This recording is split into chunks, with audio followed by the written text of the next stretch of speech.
Bismillahirrahmanirrahim. Assalamualaikum warahmatullahi wabarakatuh. Perkenalkan, nama saya Lili Suryani, NIM L0211911036, Prodi Manajemen Sumber Daya Perairan. Baiklah, saya akan membahas tentang metode penyuluhan zaman dahulu dan zaman kemajuan teknologi. Sebelum melangkah lebih lanjut, alangkah baiknya kita mengetahui terlebih dahulu tentang apa sih itu penyuluhan. Penyuluhan berasal dari kata suluh, yang dapat diartikan bisa menerangi. Penyuluhan adalah suatu proses demokrasi. Artinya, suatu penyuluhan harus mampu mengembangkan suasana bebas untuk berpikir, berdiskusi, menyelesaikan masalahnya, merencanakan dan bertindak bersama-sama. Penyuluhan adalah proses kontinu. Artinya, penyuluhan harus dimulai dari keadaan masyarakat pada saat itu ke arah tujuan yang mereka kehendaki, berdasarkan kebutuhan dan kepentingan yang senantiasa berkembang. Yang kedua, tujuan dari penyuluhan. Pada umumnya, kegiatan penyuluhan bertujuan untuk mengubah kehidupan masyarakat menjadi lebih baik, dari keadaan yang ada menuju tingkat yang lebih baik lagi. Perubahan kehidupan masyarakat tersebut dimaksudkan mencakup setiap bidang, di segala segi, dan dalam semua lapangan. Selanjutnya, metode penyuluhan. Metode yang dapat dipergunakan dalam memberikan penyuluhan menurut Noto Atmojo 2010. Yang pertama, metode ceramah. Kedua, metode diskusi kelompok. Yang ketiga, metode curah pendapat. Keempat, metode panel. Yang kelima, metode bermain peran. Yang keenam, metode demonstrasi. Yang ketujuh, metode simposium. Dan yang kedelapan, metode seminar. Faktor yang perlu diperhatikan dalam penyuluhan. Faktor yang pertama yaitu tingkat pendidikan. Karena pendidikan dapat mempengaruhi cara pandang seseorang terhadap informasi baru yang diterimanya. Maka, dapat dikatakan bahwa semakin tinggi tingkat pendidikannya, semakin mudah seseorang menerima informasi yang didapatnya. Yang kedua, faktor tingkat sosial ekonomi. Semakin tinggi tingkat sosial ekonomi seseorang, semakin mudah pula dalam menerima informasi baru. Dan yang ketiga, adat istiadat. Pengaruh dari adat istiadat dalam menerima informasi baru merupakan hal yang tidak dapat diabaikan, karena masyarakat kita masih sangat menghargai dan menganggap sesuatu yang tidak boleh diabaikan. Keempat, kepercayaan masyarakat. Masyarakat lebih memperhatikan informasi yang disampaikan oleh orang-orang yang sudah mereka kenal, karena sudah timbul kepercayaan masyarakat dengan penyampaian informasi. Dan yang terakhir adalah faktor ketersediaan waktu di masyarakat. Waktu penyampaian informasi harus memperhatikan tingkat aktivitas masyarakat untuk menjamin tingkat kehadiran masyarakat dalam penyuluhan. Apa sih langkah-langkah penyuluhan? Dalam melakukan penyuluhan, maka penyuluh yang baik harus melakukan penyuluhan sesuai dengan langkah-langkah dalam penyuluhan menurut Effendi 1998. Yang pertama, mengkaji kebutuhan masyarakat. Langkah-langkahnya itu menetapkan masalah masyarakat, memprioritaskan masalah yang terlebih dahulu ditangani melalui penyuluhan kepada masyarakat. Yang kedua, menyusun perencanaan penyuluhan, menetapkan tujuan, penentuan sasaran, menyusun materi atau isi penyuluhan. Ketiga, memilih metode yang tepat, menentukan jenis alat peraga yang akan digunakan, penentuan kriteria evaluasi. Keempat, pelaksanaan penyuluhan. Pelaksanaan penyuluhan bisa dilakukan dengan penilaian hasil penyuluhan, tindak lanjut dari penyuluhan. Baiklah, saya akan membahas tentang metode penyuluhan zaman dahulu. Kalau seseorang hendak menyampaikan pikiran atau pesan kepada orang lain, apakah yang terjadi sebelum hal itu sampai kepada yang menerimanya? Ternyata, pikiran atau pesan telah ada dalam otak orang yang akan menyampaikannya. Yang pertama, pikiran atau pesan itu diutarakannya dengan kata-kata yang diucapkan. Kedua, kata-kata yang keluar dari mulutnya merupakan suara yang mengadakan gelombang-gelombang udara.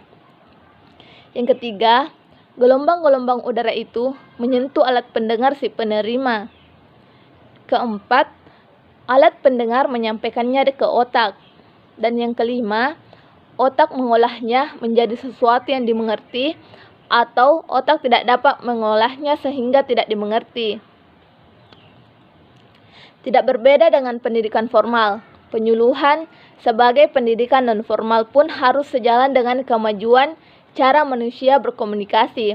Karena itu, penyuluh berkewajiban untuk mengarahkan segala cara dan daya untuk menggunakan semua alat yang ada untuk membuat penyuluhan menjadi efektif.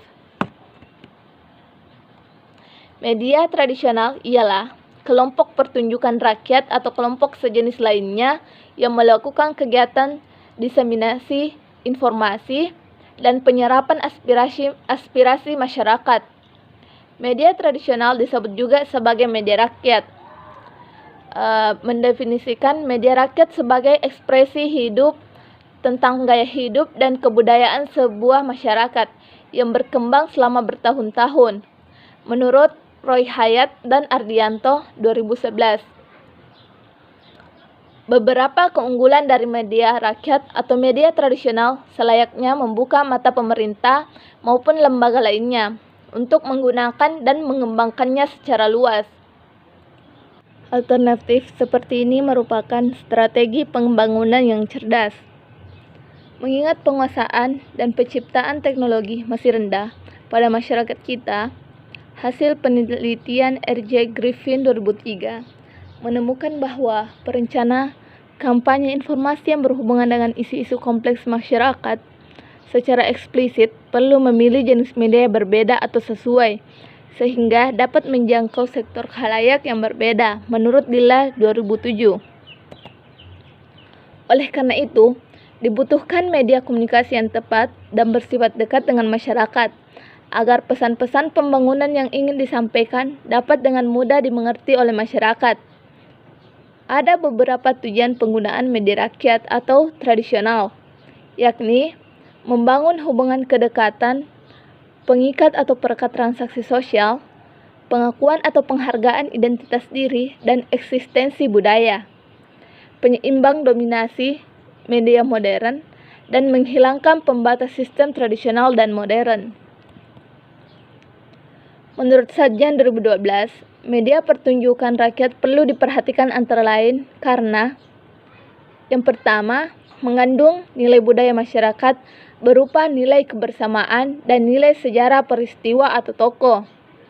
Yang kedua, oleh masyarakat lokal dipegang sebagai sekumpulan tata nilai atau petuah. Selanjutnya, media tradisional ini lebih akrab dengan masyarakat. Yang keempat, disukai oleh kelompok masyarakat tertentu, sehingga efektif untuk menyampaikan pesan, memberikan hiburan, menyampaikan pesan tanpa menggurui. Dan yang terakhir, menampilkan kreativitas dari orang-orang lokal sehingga mudah diterima. Adapun metode penyuluhan pada zaman kemajuan teknologi informasi atau zaman sekarang ini, media atau alat-alat audiovisual yang digunakan pada saat ini dalam penyuluhan berguna untuk membuat cara berkomunikasi menjadi efektif. Di antara alat-alat audisi visual itu termasuk gambar, foto, slide, model, pita kaset, tape recorder, film bersuara, televisi, dan komputer. Menurut Hamzah 1981, di waktu perang, terbukti bahwa selain gambar, peta, dan bola dunia, alat-alat audiovisual seperti slide, rekaman suara, dan berbagai proyektor sanggup meningkatkan efisiensi pengajaran antara 25% sampai 50%. Banyak ahli berpendapat bahwa 75% dari pengetahuan manusia sampai ke otaknya melalui mata, yang selebihnya melalui pendengaran dan indera-indera yang lain. Tanpa alat-alat audio, visual, atau media, maka penyuluhan tidak akan mempunyai efektivitas yang dituntut oleh zaman elektronik sekarang ini. Serta penggunaannya memerlukan kemahiran dan keterampilan. Surat kabar, majalah, radio, dan televisi merupakan media yang paling murah untuk menyampaikan pesan kepada masyarakat. Walaupun demikian, perlu diamati pengaruhnya sebelum diputuskan penggunaannya dalam penyuluhan.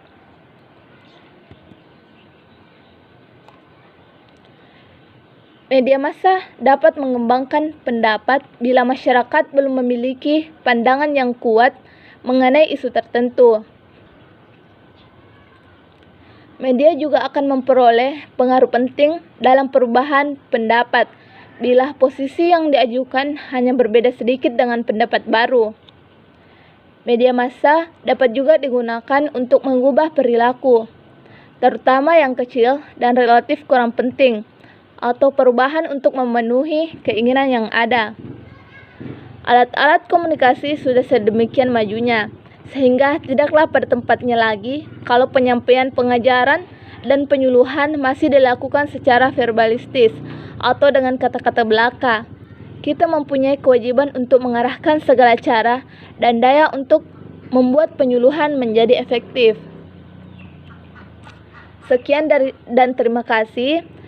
Semoga bermanfaat. Assalamualaikum warahmatullahi wabarakatuh.